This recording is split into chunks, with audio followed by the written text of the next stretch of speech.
E aí, pessoal, tudo bem? Eu me chamo Felipe Lewandowski e eu quero conversar sobre uma situação que eu garanto e eu aposto que já deve ter acontecido com vocês, que é o fato de teve um primeiro contato com a matéria, um conteúdo novo, seja através da aula, através da videoaula, através de um livro, sentar para estudar e se deparar com a situação de que, putz, comecei a estudar aqui, mas não tá indo, não tá rendendo. Tô sentindo que eu tô gastando um baita de um tempo e o retorno não é proporcional ao tempo que eu tô investindo. Deve ter alguma coisa que eu tô fazendo errado, não tá tendo rendimento. Pois é, já me aconteceu muito disso e hoje não acontece mais porque eu consegui dominar alguns fundamentos do estudo. Aliás, quando tu senta para estudar, tu fala que vai estudar. O que é estudar para ti? Deixa aqui nos comentários qual é o teu conceito de estudar. É louco, né? Porque a gente fala muito, vou estudar, vou estudar, vou estudar. Mas tu consegue definir em palavras o que é estudar? Estudar é o fenômeno de interagir com um conteúdo novo e absorver uma metodologia ou absorver o máximo de conhecimento possível, absorver um 80-20 do conteúdo que eu tenho. É doido, né? Definir em tuas palavras. É ficar um tempo sentado dentro da dela. Enfim, quais que são esses fundamentos do estudo? Vamos lá. Primeiro de tudo, se define, eu defino, para que eu vou estudar? Eu vou estudar para uma prova? Eu vou estudar para aprender? Vou falar das duas situações, beleza? Primeiro, vou começar falando da situação em que eu estudo para aprender. Qual que é a diferença de um para outro? A diferença é que quando eu estudo para aprender é que eu não tenho uma pressão de, eu tenho uma prova semana que vem. Cara, eu tenho que estudar tudo que vai cair na prova, eu tenho que ficar expert nisso. Que se chegar na hora da prova, eu não saber se eu tô errado, eu vou tirar a nota baixa. O estudo para aprender, tu não tem essa pressão. Tu pode pegar e percorrer alguns caminhos diferentes, ter mais abrangência no conteúdo que tu tem mais prevalência, que tu desperta mais curiosidade, que te interessa mais. Diferente de um estudo que é para a prova, um estudo para passar na prova. Que tu tem uma prova, a água tá batendo no pescoço, amanhã tu tem uma prova, e se tu tem uma prova de patologia veterinária, tu não vai estudar semiologia. Tu vai estudar específico aquela matéria, e ainda mais os tópicos que o professor deu mais ênfase durante a aula. Então, diferença do estudo para passar na prova, estudos para aprender. Beleza? Diante disso, existem alguns métodos.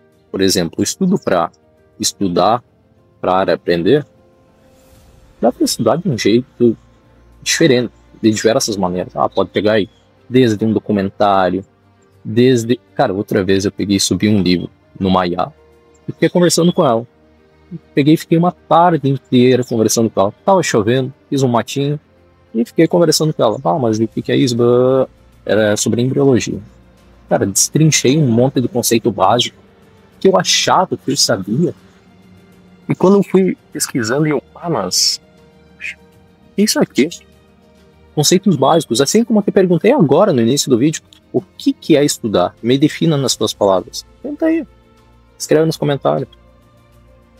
É doido, né? Porque nas matérias a gente fala um monte de termos, mas quando chega para falar a definição de fato, tu de fato sabe a definição deles? Então, um desses exemplos era transmissão congênita, até. Mas o que é transmissão congênita? Eu sei que é uma transmissão que ocorre algo da mãe para o filho. Mas isso ocorre através do sangue, via transplacentária, transmamário. Aí não, deve ser os dois, né? Eu tinha na minha cabeça que era transplacentário e transmamário. Só que não, cara. Uma transmissão congênita é só de ter um desses fatores. Um, ou outro, ou até ambos. Se é a transmissão de algo via transmamário, transmissão congênita. Se é via transplacentário, é transmissão congênita. Se a transmissão é transmamária e transplacentária, também é transmissão congênita. É doido, né? E muito interessante e reflexivo ao mesmo tempo, porque a gente acha que sabe das coisas, porque tá falando muito ali no dia a dia, agenda corrida e tudo mais, às vezes tu não te liga de pegar e pesquisar esses conceitos básicos. Só que é esse conceito básico que te diferencia lá na frente, que vai preparar a tua base para uma matéria futura. É isso que na hora da prova vai capacitar o teu intelecto de tomar uma decisão. Mas eu sei que não é transmissão congênita.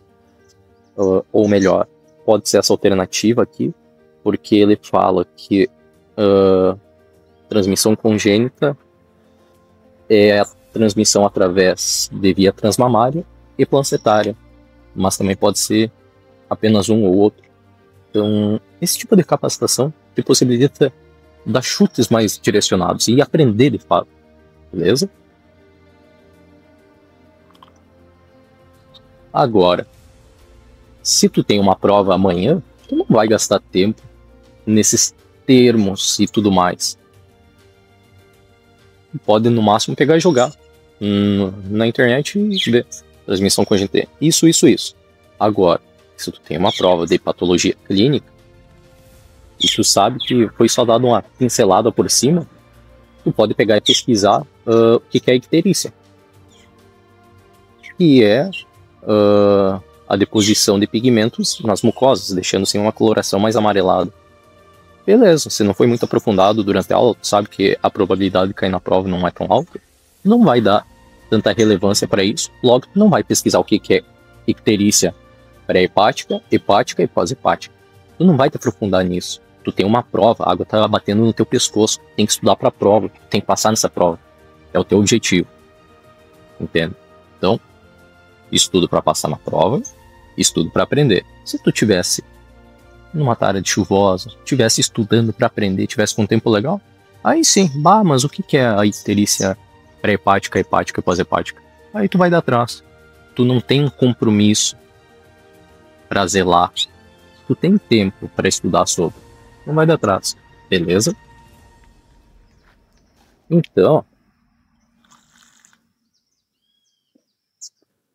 isso é interessante, porque aqui nós entramos em mais duas subdivisões que vão ser a forma que tu vai estudar.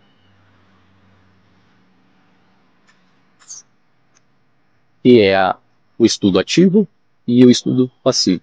O estudo ativo é quando tu de fato coloca a mão na massa. E isso aqui é muito interessante, porque como é que se estuda ativamente matérias que não tem como colocar na prática? Por exemplo, está estudando embriologia ou citologia. Nem sempre tu vai ter um amparo da instituição para estudar citologia e embriologia.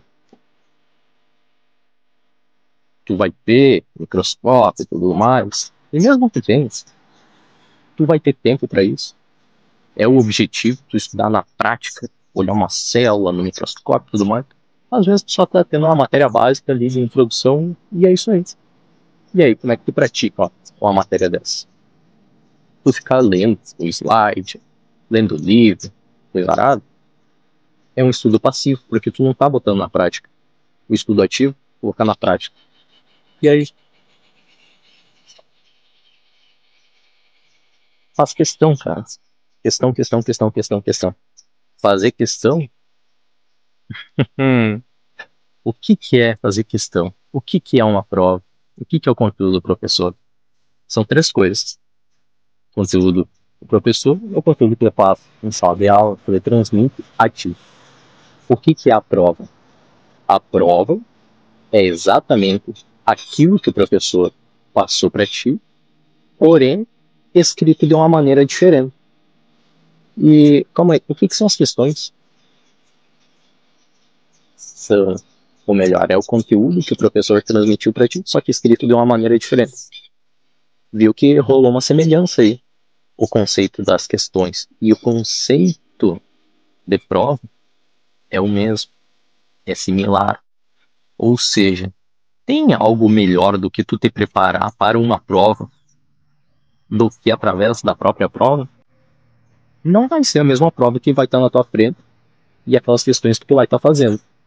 Mas a probabilidade de acerto, de tu chegar lá e estar preparado, é maior. E aqui entra uma sacada para tu não ficar ansioso antes da prova. E eu vou falar em um outro vídeo. Deixa aí nos comentários.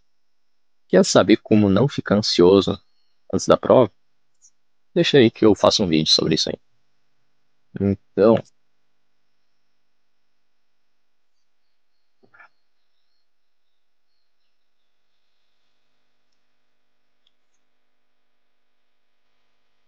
Então, fazer questão é te preparar com simulados, projeções da prova, fazendo com que tu tenha uma abordagem direcionada do assunto. O estudo passivo é justamente tu simplesmente ficar lendo, ou escutando, não praticar. Praticar é tu pegar e fazer essas questões, praticar o assunto de fato. Se conseguir colocar na prática, por uma patologia clínica, e tiver um laboratório, beleza. Agora, se for algo teórico, tu tiver que praticar, vai ser na base da questão. E se tu precisar de um material personalizado, direcionado, me chama e eu crio materiais personalizados e resumos personalizados, direcionados ao teu material, ao teu conteúdo. Beleza? Então, tem outra divisão também que é muito interessante e que vai render um outro vídeo muito legal, que é a classificação de estudo horizontal e vertical. Então te liga, nós falamos sobre estudar para prova e estudar para aprender, duas divisões diferentes. Só fazendo um parênteses, mas estudar para prova também é estudar para aprender. Sim, mas é um estudo tendencioso estudar para prova, é a esse ponto que eu me refiro. Nós estamos estudando algo tendencioso, não de acordo com o que a gente quer, mas com o que foi passado para nós, beleza? Vamos aprender, mas é diferente do que estudar para quando tu não tem uma prova, beleza? Diante disso, pode ser um estudo passivo ou ativo, tanto para estudar para a prova, tanto para quanto estudar para aprender, beleza? E o estudo horizontal e o estudo vertical, o que é? Eles podem ser quase similares e ele pode ocorrer no estudo para a prova e estudo para aprender. O que eu quero dizer com isso? O estudo horizontal é quando tu faz um panorama geral de toda a matéria. O estudo vertical é quando tu foca em um tópico e se torna especialista nele. Um exemplo prático. Estou estudando citologia. Beleza? Vou ter uma prova amanhã. Qual estudo eu devo aplicar? O estudo horizontal. O estudo para a prova. Por quê? O estudo horizontal vai abranger toda a matéria, mas não com tanta profundidade. Agora, se tu fosse aplicar um estudo vertical, o que é o estudo vertical? Focar em um tópico e destrinchar ele, tu ficar expert, especialista. Estudei só mitocôndria.